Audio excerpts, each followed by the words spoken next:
Hey Split Screen Gamers, welcome to another episode. And for those of you that are subscribers or watch our other content, you know that we're a channel about local multiplayer gaming. Now, for the most part, that's usually covering video games, but there's another huge aspect of local multiplayer gaming that I love, which is, of course, board gaming. And I've played Catan, I've played Risk, I've played Monopoly, I've played a great variety of normal games, but there's a new game that I just came across a couple months ago that I'm absolutely in love with, and that is Star Trek Attack Wing.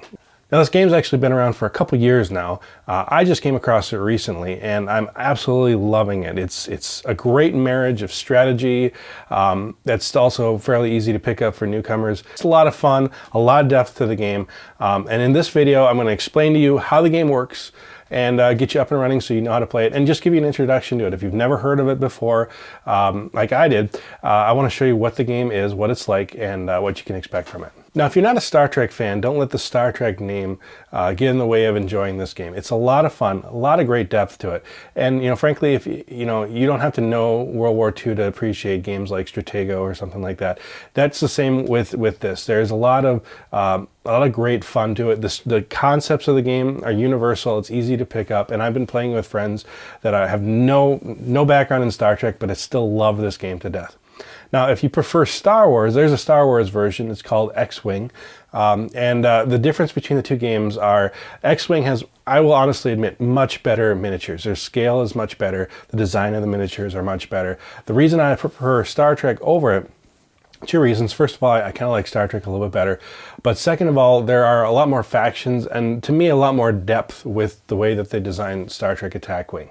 The cards, the way that the game is built is just a little bit more options and more depth that you can do with it in the Attack Wing version. But if you prefer Star Wars, definitely check out X-Wing. So, what is Star Trek Attack Wing? What category of game would you put it in? Well, it's basically a marriage of deck building and miniature war game battles. So if you ever played a game like Magic the Gathering or Pokemon where you build a deck and that deck is what you use in battle, this has elements of that. If you ever played a game like Warhammer, where your miniatures and the distance between your miniatures and all that kind of stuff dictate what you can do and how you can battle in a game, this is also like that. So the marriage of the two elements are what creates this unique blend and creates the unique style of gameplay that it has. Now, typically you would play this on a 3x3 mat, but you could play on larger surfaces. This is a 3x6 mat that I have in front of me, and I've played it with a whole bunch of different people. And that's one of the things that I probably love most about this game.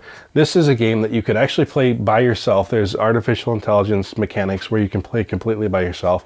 But you can play 2-player, 3-player, 6-player, 10-player. Really, there's an infinite amount of players because each player would manage a ship and they would have their cards in front of them, and you can play free-for-all. You can play mission battles where there's an objective, not just trying to kill each other, but trying to achieve the objective. There are literally dozens, if not hundreds, of missions that are out there. So again, you can duke it out and just have the regular gameplay, or you can have these objectives, and there's such a variety to it. You can be playing for years and never get through every type of game that you could play in this game. Now, the starter set comes with 3 ships, some cards, your movement markers, everything that you need to get started. And really, for a really affordable price, you can just pick up that and play a ton and be covered. Now, if you really want to get into the game and you're like me and you do like Star Trek, you like the IP, there is a huge variety of ships and factions and everything that you can get into. You see some of these larger ones here. These are capital ships like Deep Space Nine, Borg Cube.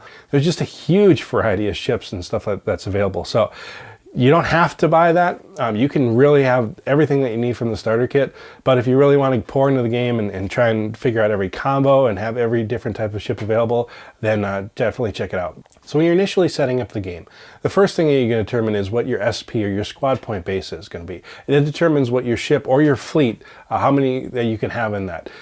So if starting off, you might have a 30 or a 40 point, or if you're doing fleet battles, you might have a 100 or a 200 point game. Each ship has a determined squad point value, and then each upgrade, like your captains, your crew, your weapons, all that kind of stuff, those also have a squad point value. So you could have a more powerful ship, but then spend more points on that, so then you would have less points for other upgrades, or you could have a cheaper ship and you can spend more on other upgrades. So that is where the balance lies. And at the end of the day, even if you have a weaker ship against a stronger ship, they usually balance out pretty well because of the upgrades that you've put on there. The next mechanic of the game is movement, and that's determined based upon a dial, and each ship has its own movement card. Some ships are more maneuverable, so they can do shorter moves and quicker moves, but they might not be able to go as far. Some ships are faster, but then they might not be able to turn as quickly. So that's basically, each ship is a little different in how it handles movement. And then you have your little dial here, which will explain a little bit how you would enter in your movement, and that would determine where you can move on the board. And lastly, attacks are done with die. So you've got your attack die, and then you have your defense die. Now these are the two cores of how the game attacks. Just because you have a high attack value doesn't necessarily mean that attack is going to go through. So you still would roll your attack die, see what your attack's going to be, and then that determines when the other ship is going to defend and how they defend as well. So even though there are set values in there, there's still some randomness in that, and you could get lucky or you could get unlucky, and that can really affect how the game plays. All right, so let's say you're setting up for the very first time. The first thing you do is select a faction. So if you prefer Federation, Klingon, Romulan, Species 8472, Borg, Dominion, there are a ton of factions out there, and each one plays a little differently. Some are more tech heavy, some are more crew heavy, some are more attack heavy, some are more defense heavy. They all play differently, and that's some of the fun of the game, is learning how each ship and each faction plays, and then determining what works best for your style of play. All right, so now that you've selected which faction you prefer, first step is selecting your ship. Now, your ship, again, as we discussed before, is going to have a lot of differences to it. Some ships have different firing arcs. Some ships are more attack heavy, some are more defense heavy. Some have more durability, so higher shield and higher hull value. Some have special abilities, and then the ships have different actions, which we'll explain in a little bit. But each ship is a little different. So again, learning how ships maneuver and what type of gameplay that you have, that's an important factor. And also depending on how many SP points you have available and what kind of upgrades you want to put onto it, whether you want a more expensive ship that's more powerful or a cheaper ship that you can put more upgrades on. So let's go over each one of these values. You see 4 numbers on the side of each card. The first number is going to be your attack value, and that's how many a total attack die that you can roll. Now this number could be modified depending on your position, additional cards that you put in there. This isn't always a hard, fast set number, but that's your standard number that you start with. The next number is your defensive die. This is how many defense die that you can roll. And again, that number could be changed also depending on your ship position, crew, upgrades, and so on. Next, you have your hull value and then your shield value. This is the durability of your ship. When you actually do get attacked and when an attack goes through, these are the things that start getting whittled away. So first you would get your shields get hit, and then your hull would get hit. And we'll explain a little bit later what the difference between those two things are. But once all your shields are gone and all your hull is damaged, then boom, you're dead. And that's end of that game, or at least end of that ship. And if you have any more ships in your fleet, of course, you'd play until all those are done. Unless you're playing an objective mission, which of course, then you would see who would win that objective. In this area, we have special abilities of that ship. This is also where you might see special abilities of each crew, tech, upgrade, all that kind of stuff. Some of these are passive and some of them require inaction. This action bar below this are your standard actions for each ship that you have. Each round you would have one action that you can perform. Sometimes there are free actions, but let's just assume that for now you have a basic ship with no additional free actions. Each one of these actions are a little different, and they perform different things. On this Federation action bar, the first thing we see is an evade. That would immediately cancel out any hit, no matter what. The next one is a target lock. A target lock will let you re-roll die. It also lets you activate certain secondary weapons that require a target lock. Next we have scan.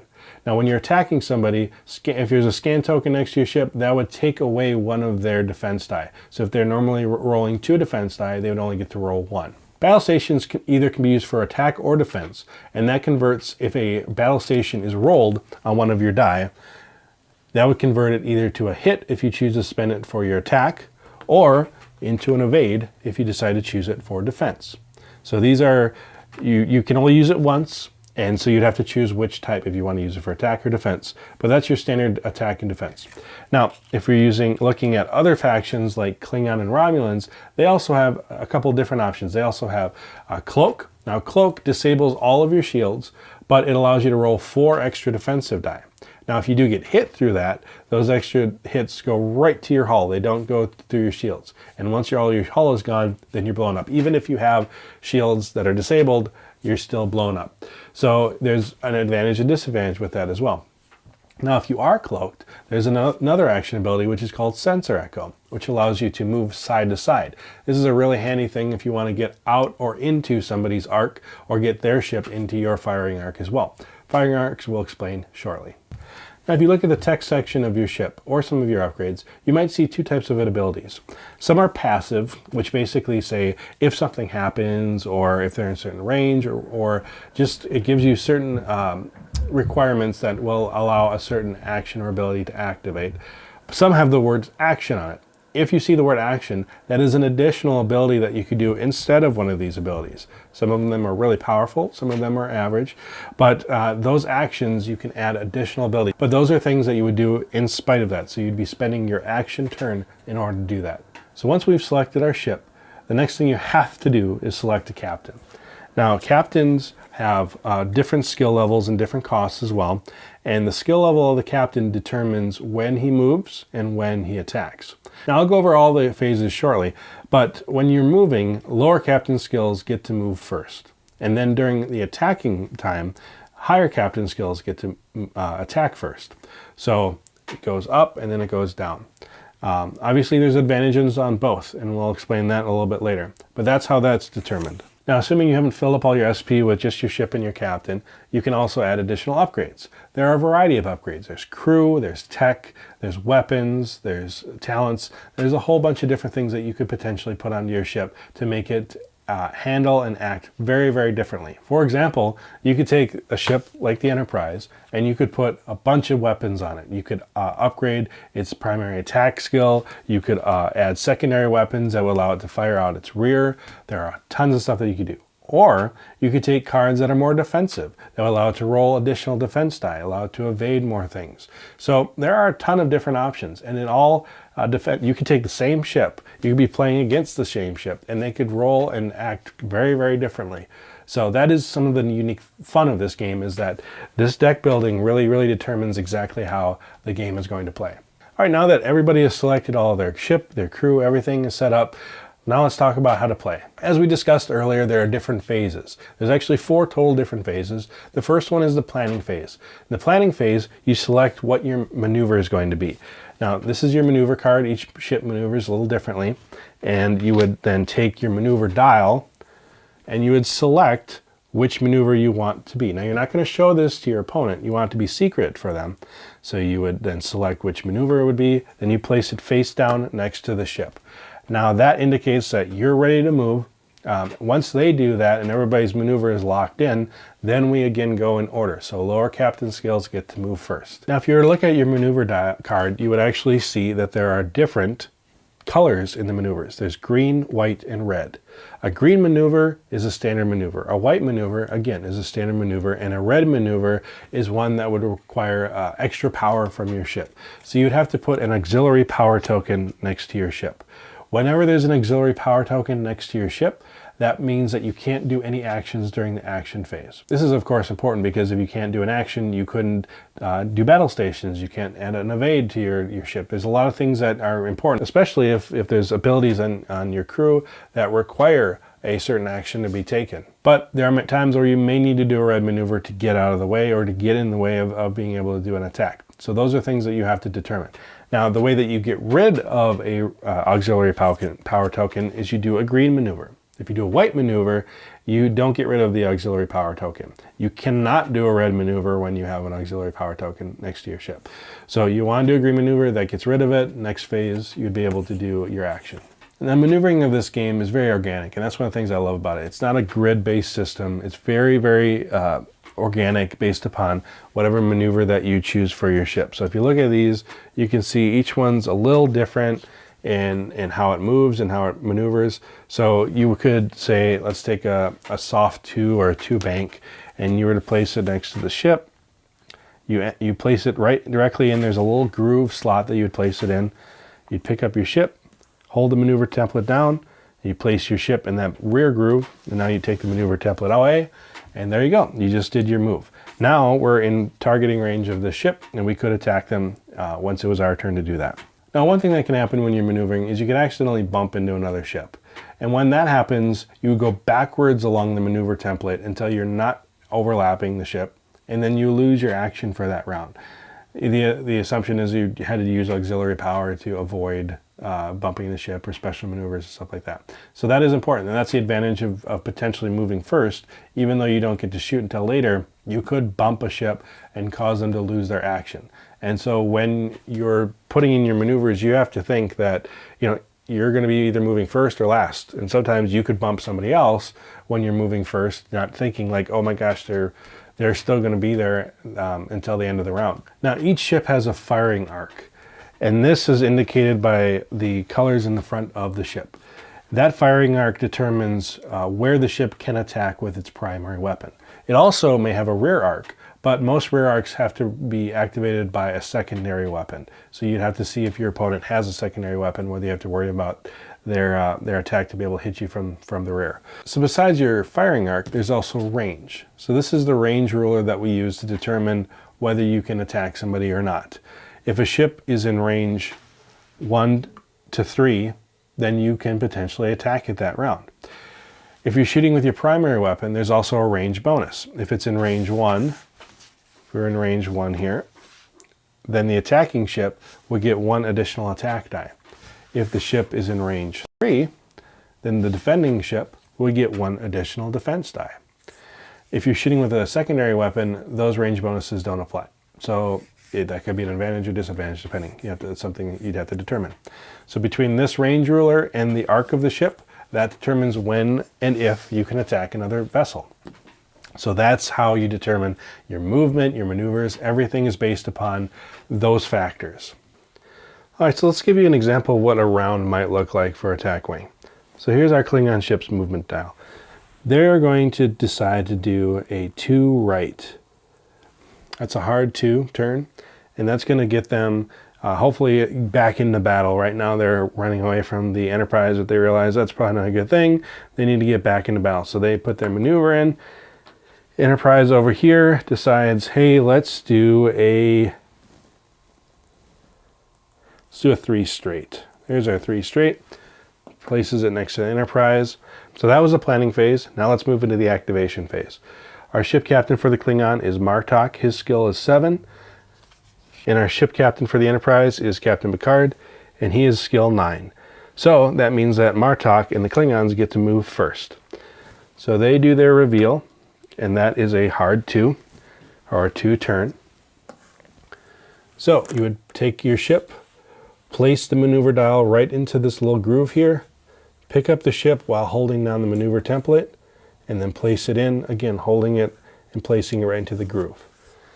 Now they get to do a maneuver, and the Klingons are going to choose to do a cloak. So they would take their cloak token and place it right next to their ship. This is unique to the cloak. That shows that the ship is going into cloak, and most other tokens go next to the ship, but that's just a unique ability of the cloak of the Klingons.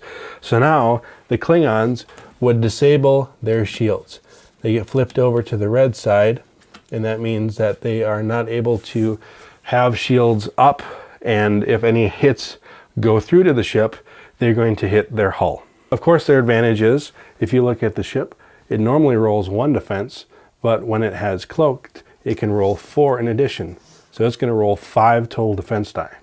All right, now the Federation ship, Enterprise, is going to do its reveal, and it's doing a 3 straight.